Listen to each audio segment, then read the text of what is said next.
नमस्कार, मैं हूं नीलू। तो देखिए, कल जैसे मैंने आपको बताया था कि तीसरे दौर की जो वार्ता है अमेरिका और ईरान के बीच बहुत जल्द होगी। उसकी तारीख आ गई, गुरुवार को ये वार्ता ईरान और अमेरिका के बीच जेनेवा में होने वाली है। अब कहा यह जा रहा है कि देखिए, वार्ता जो होगी तीसरे दौर की, उसके बाद ये तय हो जाएगा कि आखिर अमेरिका ईरान पर या ईरान अमेरिका को लेकर क्या सोचता है और क्या वाकई युद्ध की स्थिति अब हो गई है। अब इसके बाद युद्ध ही होगा। सब कुछ तीसरे दौर की वार्ता पर ही डिपेंड है, इसलिए गुरुवार की वार्ता बहुत अहम मानी जा रही है। इसी बीच कुछ अपडेट्स हैं, कुछ खबर हैं जो हम आपको बताएंगे जल्दी जल्दी से। कौन सी प्रमुख खबरें हैं जो खास तौर पर ईरान और अमेरिका को लेकर सामने आ रही है। तो एक बड़ा ही जबरदस्त वाकया हुआ जिसमें जो विशेष दूत हैं अमेरिका के, विटकॉफ, ट्रंप के, वो कहते हैं कि ट्रंप ये पूछते हैं कि आखिर ईरान झुकता क्यों नहीं है। देखिए, ये बहुत बड़ी बात उसने ट्रंप ने कह दी कि ईरान झुकता क्यों नहीं है, ईरान झुकेगा क्यों। वो तो सामने से कह रहा है कि आप हमला करिए, हम बिल्कुल अपने तरीके से तैयार बैठे हैं। इधर जो ट्रंप है वो लगातार धमकी दे रहे हैं और एक बार फिर से तीसरे दौर की वार्ता से पहले डोनाल्ड ट्रंप ने एक धमकी दे दी है। और उस धमकी में उन्होंने क्या कुछ कहा है पहले वो बताते हैं, उसके बाद बताते हैं कि किस तरह से रूस के कुछ ऐसे फाइटर विमान हैं जो कि अब निर्णायक लड़ाई के लिए ईरान के साथ हैं और पूरी तरीके से अमेरिका को टक्कर देने के लिए तैयार हैं। यानी खुलकर ईरान और चीन भी सामने आ गया है, उस बात का भी जिक्र करेंगे। लेकिन तीसरे दौर की वार्ता से पहले अगर ट्रंप कहते हैं ईरान झुकता क्यों नहीं है और फिर धमकी भी देते हैं और ईरान तो कहता है कि आप करिए हमला, हम इस हमले के लिए तैयार हैं। लिमिटेड हमला क्या होता है? लिमिटेड हमला कुछ नहीं होता है। एक हमला ईरान पर होगा और उसके बाद जबरदस्त तरीके से हमला वो अमेरिका पर भी होगा और वो इजराइल पर भी होगा, फिर कोई नहीं बचेगा। और इसी बीच बेंजामिन नेतन्याहू की एक बात सामने आई है जिससे अरब मुल्कों को भी सचेत हो जाने की जरूरत है कि क्या वो और साथ इजराइल और अमेरिका का देंगे या फिर ईरान के साथ इस युद्ध में खड़े होंगे। उसकी भी बात हम करेंगे, उसका भी जिक्र हम करेंगे। लेकिन पहले हम बात बता दें आपको कि किस तरह से एक बार फिर से अमेरिकी राष्ट्रपति डोनाल्ड ट्रंप ने परमाणु डील को लेकर ईरान को खुली धमकी दे दी है। ट्रुथ सोशल पर एक पोस्ट में उन्होंने कहा है कि अगर डील नहीं होती है तो ये उस देश और उसके लोगों के लिए बहुत बुरा दिन होगा। ये ईरान के लिए कह रहे हैं ट्रंप, कई बार कह चुके हैं। ईरान कह भी चुका है कि अरे आप लड़िए ना, हम तैयार हैं ना लड़ाई के लिए। आपको लगता है कि हम तैयार नहीं हैं, हम तो सामने से कह रहे हैं तैयार हैं, लेकिन इसके बीच बातचीत भी चल रही है और बार बार ट्रंप धमकी भी दे रहे हैं। और इसी पोस्ट में ट्रंप ने उन रिपोर्टों को गलत बताया है जिसमें कहा गया है कि अमेरिकी सेना के जॉइंट चीफ ऑफ स्टाफ के चेयरमैन जनरल डैनियल केन ईरान के साथ युद्ध के खिलाफ है। बीते कुछ दिनों में इस तरह की खबरें आई कि देखिए, जो बहुत नजदीकी हैं ट्रंप के, वो भी नहीं चाहते कि ईरान के साथ किसी तरह का युद्ध हो। और उसमें से एक नाम जनरल डैनियल केन का भी आया था, जिसे लेकर अब ट्रंप कह रहे हैं ये सिर्फ कोरी अफवाह, ऐसा कुछ नहीं है। एक्सियोस और द वॉल स्ट्रीट जर्नल ने केन के बारे में रिपोर्ट को प्रकाशित किया था, यानी छापा था।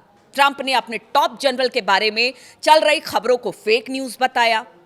ट्रंप ने अपने ट्रुथ सोशल प्लेटफॉर्म पर लिखा, फेक न्यूज मीडिया में कई स्टोरीज चल रही है जिसमें कहा गया है कि जनरल डैनियल केन, जिन्हें कभी कभी रजीन भी कहा जाता है, ईरान के साथ युद्ध को लेकर अपने खिलाफ हैं, हमारे खिलाफ है। और ये स्टोरी कोई बड़ी जानकारी नहीं देती है, यानी 100% गलत खबर है। ट्रंप ने ऐसा कहा है। और ट्रंप देखिए बहुत सारी बातें करते हैं और बहुत सारी चीजें करते हैं, लेकिन क्या होता है वो तो बाद में पता चलेगा कि क्या इसमें इस बात में कितनी सच्चाई। ट्रंप ने पोस्ट में आगे कहा कि जनरल केन ईरान में जंग नहीं देखना चाहेंगे, लेकिन अगर सैन्य स्तर पर ईरान के खिलाफ सैन्य जाने की बात होती है तो फिर उनकी राय है कि इसे आसानी से जीता जा सकता है। राष्ट्रपति ने यह भी बताया कि जनरल केन ऑपरेशन मिडनाइट हैमर के इंचार्ज थे। जून 2025 में चलाए गए इस ऑपरेशन में अमेरिकी बम वर्षकों ने ईरान के परमाणु सुविधाओं पर हमला किया था। और इसके बाद क्या हुआ सबने देखा। दावे बहुत अमेरिका की तरफ से हुए कि हमने सब परमाणु ठिकानों को ईरान के ध्वस्त कर दिया, लेकिन हुआ क्या? वहाँ पर अब भी यूरेनियम इनरिचमेंट का काम चल रहा है, वहाँ पर अभी भी मिसाइलें बनाई जा रही हैं, सब कुछ ठीक है। तो क्या केन इसलिए भी ऐसा कह रहे हैं कि ईरान पर हमला करना ठीक नहीं है? जब 12 दिन में कुछ नहीं हुआ तो अब क्या होगा? ट्रंप ने कहा कि केन एक महान योद्धा है जो दुनिया की सबसे ताकतवर सेना को रिप्रेजेंट करते हैं और वो सिर्फ एक ही चीज जानते हैं कि कैसे जीतना है, और अगर उन्हें ऐसा करने के लिए कहा जाए तो वो पाक को लीड करेंगे। ट्रंप ने इस बात पर जोर दिया कि युद्ध का फैसला उनका होगा, लेकिन कहा कि उन्हें उम्मीद है कि ईरान डील करने के लिए तैयार है, ना कि उन्हें यह फैसला लेने के लिए मजबूर करे। यानी सभी बातें कह जाते हैं और उसके बाद फिर धमकी का एक शगुफा छोड़ जाते हैं। इधर अमेरिका ने ईरान के साथ बढ़ते तनाव और सैन्य कार्रवाई की आशंका के बीच लेबनान में तैनात अपने गैर जरूरी राजनयिकों और उनके परिवारों के सदस्यों को वापस लाने का आदेश दिया है। अमेरिकी विदेश मंत्रालय ने एक अधिकारी ने ये जानकारी दी है कि देखिए, ऐसा है कि जो क्षेत्रीय सुरक्षा स्थिति है उसका आंकलन लगातार होता रहता है और जो उचित समझा जाता है वो करती है अमेरिका, और यही वजह है कि अमेरिकी दूतावास में कर्मियों की संख्या कम कर दी जाए ताकि केवल आवश्यक कर्मचारी ही अपने पदों पर बने रहें। और ऐसा कई जगह पर देखने को मिला है जहां पर अब अमेरिकी लोग हैं या फिर बाकी देशों के लोग भी अपने अपने लोगों को वहां से हटने के लिए कह रहे हैं, क्योंकि युद्ध की आशंका तो बनी ही हुई है। धमकी और जो वहां पर सैन्य कार्रवाई देखने को मिल रही है, सैन्य जमावड़ा देखने को, चाहे ईरान की तरफ से कह लीजिए या अमेरिका की तरफ से, तो देखिए बाकी जो देश हैं वो लगातार अपने लोगों से यही कह रहे हैं कि अशांति हो इससे पहले ही आप वहां से निकल जाए। अमेरिका भी अब इसी तरह की चीज ही कर रहा है। उन्होंने कहा कि एक अस्थायी उपाय यह है कि दूतावास सोमवार को भी खुला रहा, यानी कल भी खुला रहा। मंत्रालय के एक अन्य अधिकारी ने बताया कि विदेशी मंत्री मार्को रूबियो इस हफ्ते के अंत में इजराइल की अपनी पूर्व निर्धारित यात्रा स्थगित कर सकते हैं क्या, करीब करीब कर ही दिया है उन्होंने। लेबनानी ब्रॉडकास्टर LBCI ने भी बेरूत में अमेरिकी दूतावास से गैर जरूरी नागरिकों को निकालने की पुष्टि की है। आउटलेट के मुताबिक ये इलाके में होने वाली घटनाओं की आशंका की वजह से एक एहतियाती कदम था। अगर तीसरे दौर की वार्ता फेल होती है तो फिर अमेरिका कभी भी ईरान पर हमला कर सकता है, जितने भी दुनिया भर के डिफेंस एक्सपर्ट हैं ये मान के चल रहे हैं। और यही वजह है कि इस इलाके में अभी अमेरिकी हथियारों के जखीरे में, खास तौर पर भूमध्य सागर में 2 विध्वंसक पोत, लाल सागर में 1, फारस की खाड़ी में 4 युद्धपोत और अरब सागर में 1 aircraft carrier USS Abraham Lincoln के साथ 4 डिस्ट्रॉयर तैनात है। एक और aircraft carrier USS Gerald R. Ford भी शुक्रवार को अपने कैरियर बैटल ग्रुप के साथ भूमध्य सागर पहुंच गया है और धीरे धीरे वो आगे बढ़ रहा है।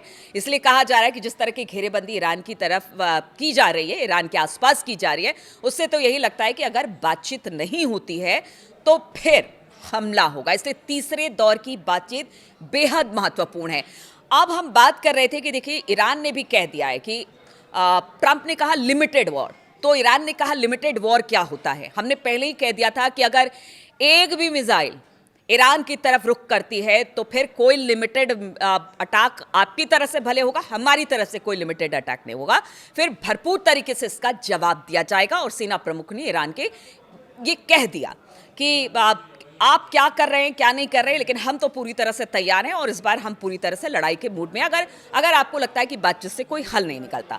इधर बात कर रहे थे बेंजामिन नेतन्याहू की, तो कुछ ऐसी बातें उन्होंने कह दी है बेंजामिन नेतन्याहू ने जो कि अरब देशों के लिए भी एक बड़ा खतरा है। देखिए, बेंजामिन नेतन्याहू पहले तो सिर्फ शिया लोगों की बात कहते थे, ईरान को टारगेट करते थे और उनके प्रॉक्सीज को टारगेट करते थे, लेकिन इस बार उन्होंने शिया और सुन्नी, उन्होंने कहा कि जब हमारे दुश्मन है तो क्यों ना फिर शिया सुन्नी दोनों इसमें शामिल हो, फिर हमला कुछ इसी तरह से होगा, हम दोनों को टारगेट करते हैं। इस तरह के बयान भी सामने आए नेतन्याहू के, जिसमें वो साफ तौर से कह रहे हैं कि एक तरह से कह लीजिए कि इजराइल का जो एक्सटेंशन है उसको करने की कोशिश हो रही है। दबाव बेंजामिन नेतन्याहू का सबसे ज्यादा ट्रंप पर है, और वो इसलिए भी है कि नेतन्याहू चाहते हैं कि दबदबा अरब देशों में उनका रहे और इसीलिए वो ईरान पर हमला करना चाहते हैं। देखिए, बाकी अगर UAE है या सऊदी अरब है या कतर है, ओमान है, जॉर्डन है, ये सब अमेरिका और इजराइल के साथ हैं,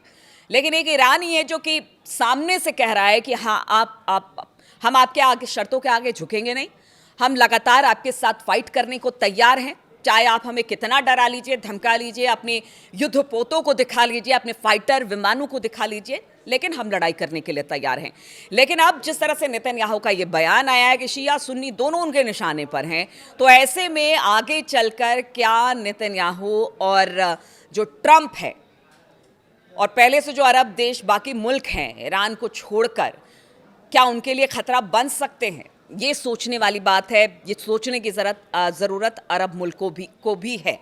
तो अगर लड़ाई होती है, अगर अमेरिका और इजराइल हमला करता है ईरान पर, फिर इनकी भूमिका यानी अरब देशों की भूमिका क्या होगी? क्या वो एकदम तटस्थ हो जाएंगे, यानी कि एक तरफ हो जाएंगे, या फिर वो अमेरिका इजराइल का साथ देंगे, या फिर ईरान का साथ देंगे? क्योंकि संकट तो उनके भी कहीं ना कहीं अस्तित्व पर है। इसलिए अब एक्सपर्ट जो है वो कह रहे हैं कि यहाँ बड़ी भूमिका अरब देशों के बाकी मुल्कों की भी होगी कि वो कहाँ खड़े होते हैं। और दूसरी बात हम आपको बता दें, बेंजामिन नेतन्याहू लगातार चाह रहे हैं कि हमला हो ईरान का। और दूसरी तरफ खबर ये भी मिल रही है कि देखिए, जो SU फाइटर प्लेन्स हैं रशिया के, वो भारी तादाद में ईरान में उतरे हैं, यानी कहीं ना कहीं पूरी तरह से सपोर्ट रूस का है। चीन के बीच भी जो सैन्य समझौता हुआ ईरान का, उसमें भी कई फाइटर प्लेन्स हैं, कई ऐसी कह सकते हैं कि सबमरीन्स हैं या बाकी चीज़ें हैं जो चीन की तरफ से भी मिल रही है। यानी जो लोग ये कहते हैं कि चीन और रूस ईरान का साथ देंगे कि नहीं देंगे, एक बड़ा सा क्वेश्चन मार्क लगाते हैं। इन सब चीज़ों से तो यही लगता है कि अगर अमेरिका और इजराइल मिलते हैं तो फिर ईरान के साथ चीन और रूस भी होता है। देखिए, आज एक बड़ी खबर आपको बता दें कि रूस और यूक्रेन के बीच युद्ध का आज पूरा 4 साल पूरा हो रहा है। और आप समझिए कि जिस यूक्रेन को रूस हराना चाह रहा था कि किसी तरह से उसको जल्द से जल्द हरा दिया जाए, आज 4 साल बाद भी वहाँ पर युद्ध की स्थिति है और विनाशकारी तरीके से यूक्रेन तबाह हुआ है और वहाँ पर बहुत सारे लोग मारे गए हैं। लेकिन युद्ध अभी भी खत्म नहीं हुआ है। तो अगर आप समझिए कि जब वहाँ पर ये हाल है, क्योंकि जो नेटो देश हैं वो अभी भी रूस को लेकर मुखर हैं और यूक्रेन को हथियार सौंप रहे हैं, लगातार उसी से हमला यूक्रेन कर रहा है और वो ये भी कह रहा है कि हम अपनी ज़मीन को नहीं छोड़ेंगे। हालांकि वहाँ बातचीत चल रही है और ये कब खत्म होगी पता नहीं। अब दूसरी तरफ अगर देखा जाए, ईरान, अमेरिका, इजराइल, चीन, रूस, अगर ये सब एक जगह पर आ जाते हैं तो आप इस युद्ध की विभीषिका समझ सकते हैं कितनी बड़ी होगी। वहाँ तो 4 साल में अब भी युद्ध खत्म नहीं हुआ है रूस यूक्रेन के बीच में। अगर यहाँ पर युद्ध शुरू होता है तो फिर उसके क्या परिणाम होंगे? इसी डर से पूरी की पूरी दुनिया इस वक्त सदमे में है कि युद्ध ना ही हो तो बेहतर है। हम भी यही चाहेंगे कि युद्ध ना हो, बातचीत तीसरे दौर की सफल रहे।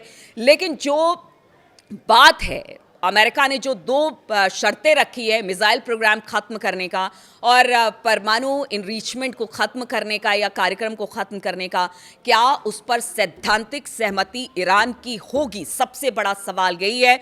इधर रूस की SU भी पहुंच चुकी है, चीन के भी विमान पहुंच चुके हैं और लड़ाई बस अब देखिए कि ऐसा है कि अगर तीसरे दौर की वार्ता सफल नहीं होती है तो कहा जा रहा है कि हो सकता है कि गुरुवार के बाद कभी भी हमला हो जाए, या फिर देखिए इस वक्त रमज़ान का पाक महीना चल रहा है तो 19 मार्च के बाद हो। लेकिन स्थिति उसी तीसरे दौर की वार्ता पर टिकी हुई है कि आखिर होता क्या है। इस पर लगातार हमारी नज़र बनी रहेगी। डे टू डे किस तरह के तमाम अपडेट्स आ रहे हैं वो भी हम आपको देते रहेंगे।